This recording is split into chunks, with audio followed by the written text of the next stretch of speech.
Middle east एक ऐसा reason जहां दशकों से युद्ध, राजनीति और पावर स्ट्रगल चलता आया है। आज के इस एक्सप्लेनर में आपका स्वागत है। हम एक बहुत ही कॉम्प्लेक्स और इंपॉर्टेंट टॉपिक पर बात करने वाले हैं, क्योंकि आज भी एक क्षेत्र दुनिया की राजनीति का केंद्र बना हुआ है। लेकिन अब इन सब के बीच एक नया सवाल उठ रहा है। क्या यहाँ वाकई शांति आने वाली है या ये सिर्फ एक और पावर गेम है? और सबसे बड़ा सवाल, क्या डोनाल्ड ट्रंप का एब्राहम अकॉर्ड्स प्लान दुनिया का फ्यूचर बदल सकता है? इसका जवाब इस एक्सप्लेनर के अंत तक बिल्कुल क्लियर हो जाएगा। तो चलिए, इस पूरी कहानी को समझने के लिए हमें थोड़ा पीछे जाना होगा, साल 2020 के एब्राहम अकॉर्ड्स पर। साल 2020 में डोनाल्ड ट्रंप ने एक बहुत ही ऐतिहासिक कदम उठाया था, जिसे नाम दिया गया एब्राहम अकॉर्ड्स।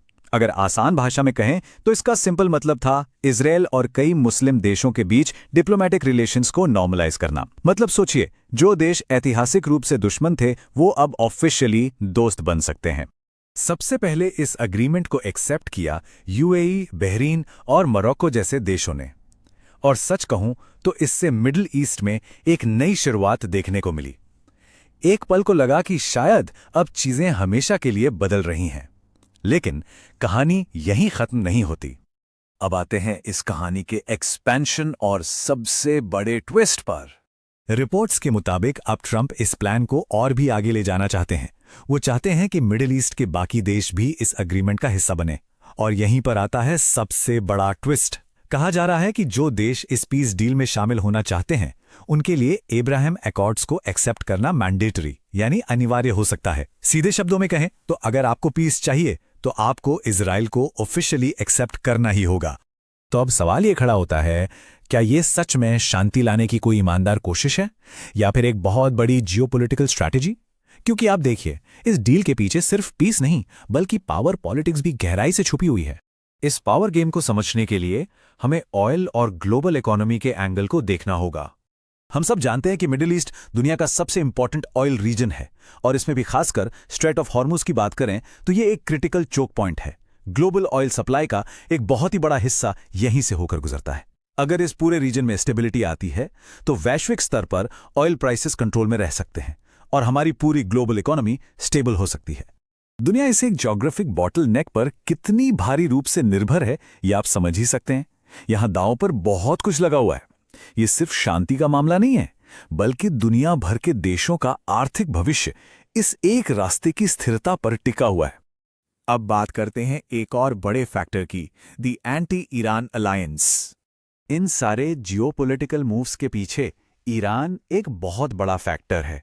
यूएस और उसके एलाइज लंबे समय से ईरान के इन्फ्लुएंस को काउंटर करना चाहते हैं, और ये एब्राहम अकॉर्ड्स एक ऐसा अलायंस बना सकता है जो यूएस, इजराइल और अरब नेशंस को एक साथ लाकर ईरान, रशिया और चाइना के अगेंस्ट एक बेहद स्ट्रॉन्ग ब्लॉक तैयार करे।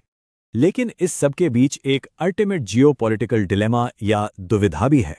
हर कंट्री के लिए ये डिसीजन लेना इतना आसान नहीं है।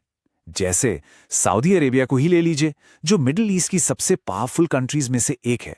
वो इस डील को लेकर काफी कॉशियस है। क्यों?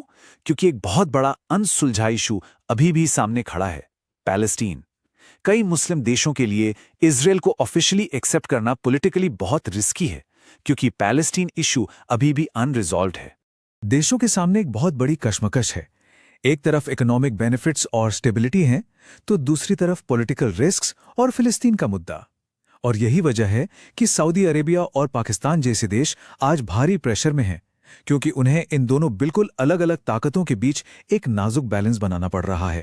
तो अब सबसे बड़ा सवाल यही उठता है, क्या देश अपने इकोनॉमिक बेनिफिट के लिए इतने बड़े पॉलिटिकल रिस्क लेने को तैयार होंगे, या फिर इस भारी दबाव के चलते ये पूरा का पूरा प्लान कोलैप्स हो जाएगा? और अब हम पहुंचते हैं अपने फाइनल रिवील पर, द जियोपॉलिटिकल चेस मूव। असल में सच्चाई ये है कि एब्राहम अकॉर्ड्स को सिर्फ एक पीस एग्रीमेंट कहना गलत होगा।